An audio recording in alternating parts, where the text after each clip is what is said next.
Assalamualaikum warahmatullahi wabarakatuh. Bismillahirrahmanirrahim. Perkenalkan, nama saya Irfan Davayuda dengan NIM 090106230006. Di sini saya akan menjelaskan sedikit tentang keamanan informasi. Nah, di sini saya akan menjelaskan sebagai tugas akhir dari mata kuliah keamanan informasi. Langsung saja.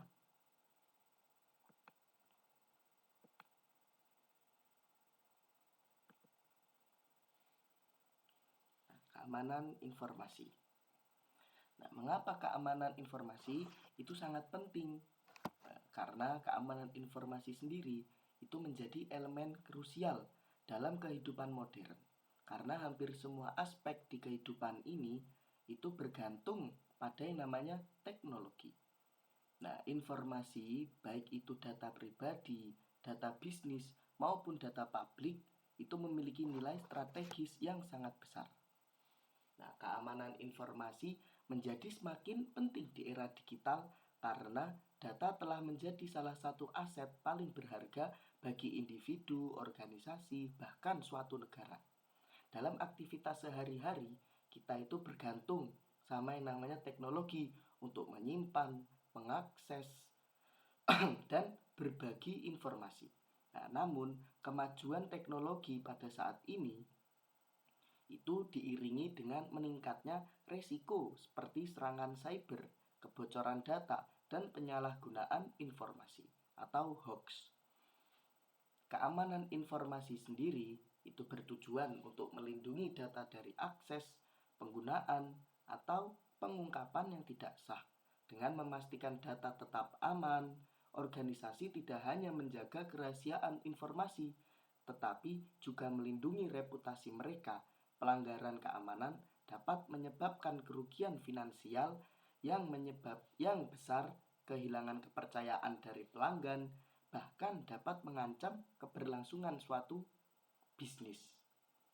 Nah, selain itu banyak regulasi yang mewajibkan perlindungan data seperti GDPR di Uni Eropa dan UU ITE di Indonesia.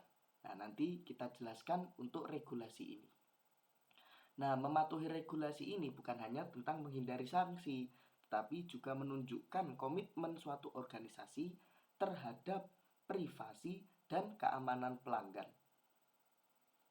Nah, di era di mana ancaman semakin kompleks, keamanan informasi sendiri bukan lagi pilihan, tetapi kebutuhan strategis yang mendukung keberlanjutan dan pertumbuhan organisasi.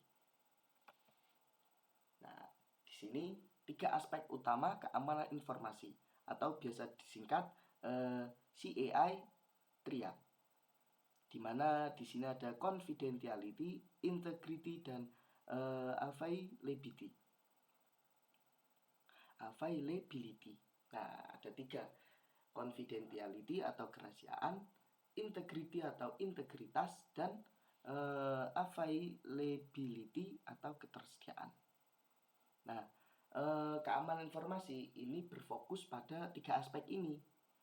Ya, tadi sudah dijelaskan ada kerahasiaan, integritas, dan ketersediaan. Kerahasiaan sendiri itu bertujuan untuk melindungi informasi dari akses yang tidak sah. Hal ini penting untuk menjaga privasi data pribadi, rahasia bisnis, dan informasi sensitif lainnya. Contohnya adalah pengguna enkripsi, pengaturan akses berbasis peran atau role-based access control, dan autentikasi. Yang kedua, ada integritas. Nah, integritas ini memastikan bahwa data tetap akurat dan tidak dimodifikasi tanpa izin. Nah, ini penting untuk mencegah kerusakan atau manipulasi data yang dapat mengakibatkan keputusan yang salah. Contohnya yaitu penggunaan tanda tangan digital dan sistem pencatatan log perubahan. Lalu availability, ketersediaan. Ketersediaan di sini itu memastikan informasi selalu dapat diakses oleh pihak yang berwenang kapanpun dibutuhkan. Ini mengharuskan organisasi untuk menjaga infrastruktur IT atau ilmu teknologi mereka tetap berfungsi. Nah, termasuk dengan melakukan pencadangan data dan mitigasi serangan DDoS. Nah, ketiga aspek ini itu harus diterapkan secara bersamaan. Tidak bisa kalau kita hanya menerapkan salah satunya. Jadi harus secara bersamaan. Karena apa? Karena untuk menciptakan sistem keamanan informasi yang andal. Kalau kita hanya mengandalkan satu aspek, itu tidak bisa membuat informasi ini aman. Karena ya tadi sudah dijelaskan bahwasannya ketiga aspek ini tidak bisa dipisahkan, harus dijalankan secara bersama. Nah, kalau misalnya salah satu dari aspek ini itu tidak efektif, maka sistem keamanan informasinya juga tidak akan efektif. Nah, lanjut. Nah, di sini ada ancaman keamanan informasi. Ada 3, yaitu serangan cyber, insider threats, pencurian data, dan kerusakan fisik. Nah, beberapa jenis utama yang perlu diperhatikan tadi ada 3. Serangan cyber sendiri atau cyber attacks. Di sini seperti serangan seperti malware, ransomware, dan phishing. Nah, phishing ini adalah ancaman yang terus meningkat. Nah, penjahat cyber menggunakan teknik ini untuk mencuri data, mengenkripsi sistem, atau meminta tebusan. Nah, banyak studi kasus atau banyak kasus-kasus yang sudah terjadi di dunia teknologi tentang serangan cyber ini. Yang kedua yaitu ada insider threats, di mana insider threats ini ancaman tidak selalu berasal dari luar. Kesalahan manusia sendiri itu bisa menjadi ancaman keamanan informasi, seperti kehilangan perangkat atau kelalaian dalam menjaga kata sandi, serta niat jahat dari pihak internal. Nah, di sini jelaskan niat jahat atau niat buruk dari karyawan internal. Nah, ini juga menjadi risiko yang sangat besar. Jadi, seperti kata pepatah itu teman musuh dalam selimut. Nah, kenapa bisa dikatakan seperti itu? Karena kita tidak tahu manusia itu ada yang baik juga ada yang jahat. Jadi kita harus tetap mewaspadai walaupun itu sebagai karyawan internal atau teman kita sendiri. Nah, karena apa? Karena kesalahan manusia ini itu termasuk ancaman dari keamanan informasi. Lalu yang ketiga di sini ada pencurian data.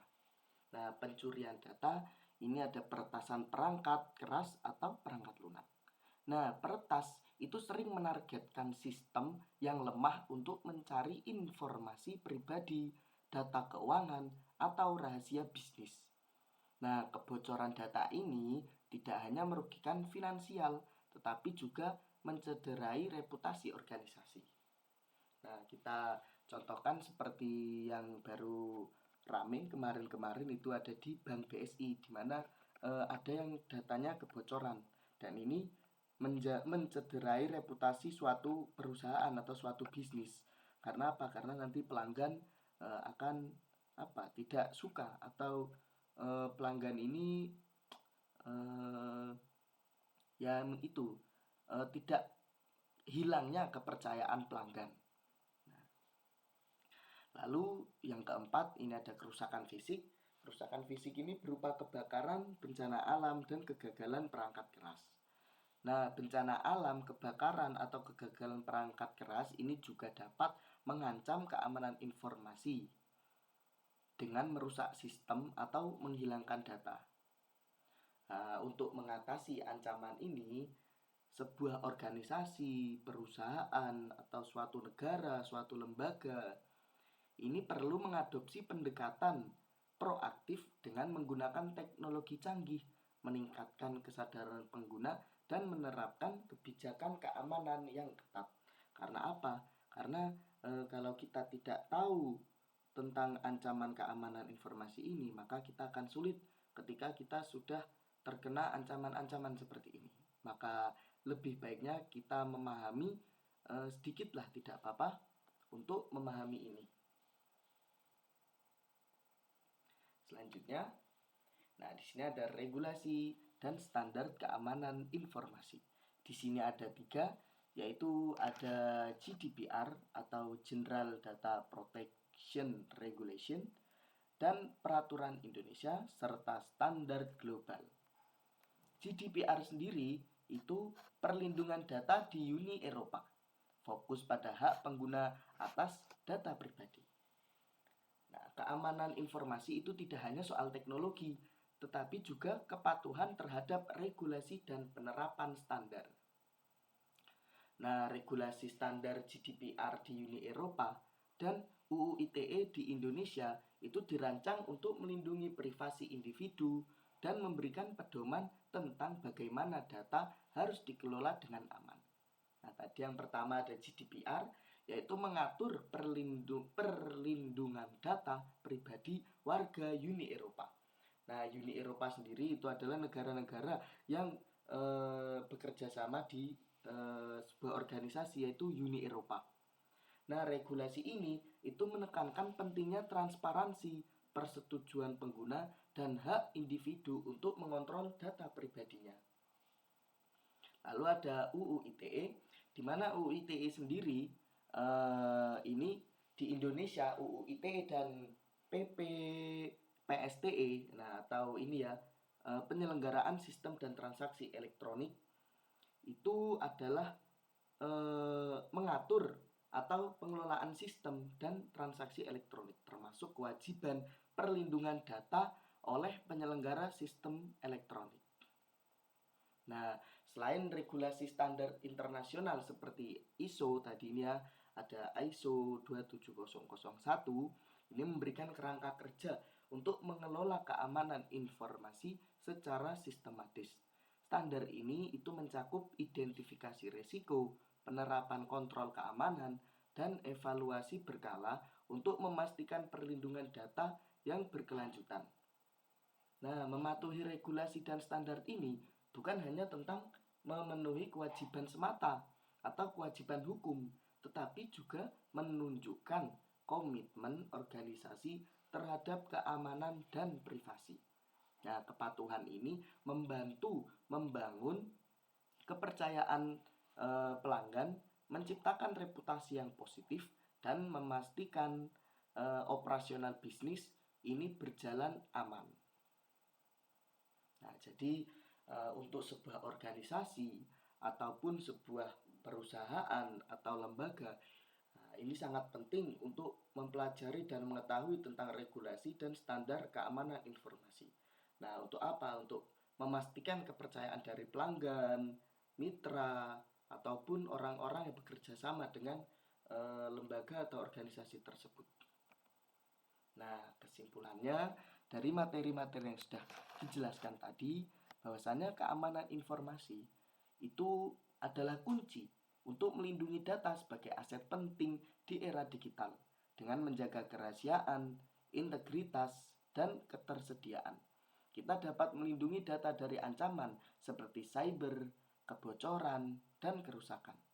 Penerapan regulasi seperti GDPR dan UU ITE serta standar seperti ISO 27001 membantu memastikan perlindungan data secara menyeluruh, menyeluruh. Nah, keamanan informasi sendiri bukan hanya tugas teknis, tetapi tanggung jawab kita bersama. Nah, informasi bukan hanya tugas teknis tadi ya. Jadi langkah utama yang perlu diambil itu ada edukasi, evaluasi rutin, dan kepatuhan terhadap aturan. Nah, dengan itu kita dapat menciptakan lingkungan digital yang aman dan terpercaya untuk mendukung keberlanjutan organisasi. Nah, kedepannya, jadi kalau kita masuk ke dalam sebuah organisasi, kita mempunyai sebuah organisasi, lembaga atau perusahaan, itu kita harus fokus pada yang pertama meningkatkan edukasi dan kesadaran keamanan informasi di semua level. Yang kedua, melakukan audit rutin. Tadi sudah dijelaskan, yaitu ada evaluasi rutin. Untuk apa? Untuk menilai dan meningkatkan sistem keamanan. Jadi kita harus evaluasi rutin bahwasanya bagaimana keamanan kita selama 1 bulan ini atau selama seminggu ini. Agar apa? Agar untuk menilai dan meningkatkan sistem keamanannya. Nah, yang ketiga yaitu menggunakan teknologi canggih untuk melawan ancaman yang terus berkembang.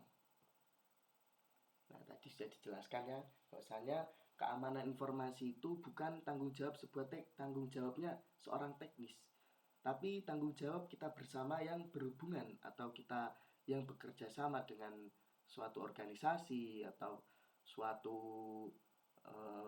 instansi, lembaga, perusahaan maupun apapun itu. Nah, dengan upaya bersama, kita dapat menciptakan lingkungan digital yang aman, andal, dan mendukung pertumbuhan jangka panjang. Nah, keamanan informasi bukan tujuan akhir, melainkan perjalanan yang terus berkembang. Nah, karena keamanan informasi ini berkembang sesuai zaman. Karena sekarang zamannya semakin canggih, maka keamanan informasi juga harus lebih canggih. Karena ancaman-ancaman yang akan kita hadapi itu akan lebih berat. Nah, mungkin hanya ini saja yang dapat saya sampaikan. Segala salah dan hilaf saya mohon maaf yang sebesar-besarnya. Wabillahi taufik walhidayah. Assalamualaikum warahmatullahi wabarakatuh.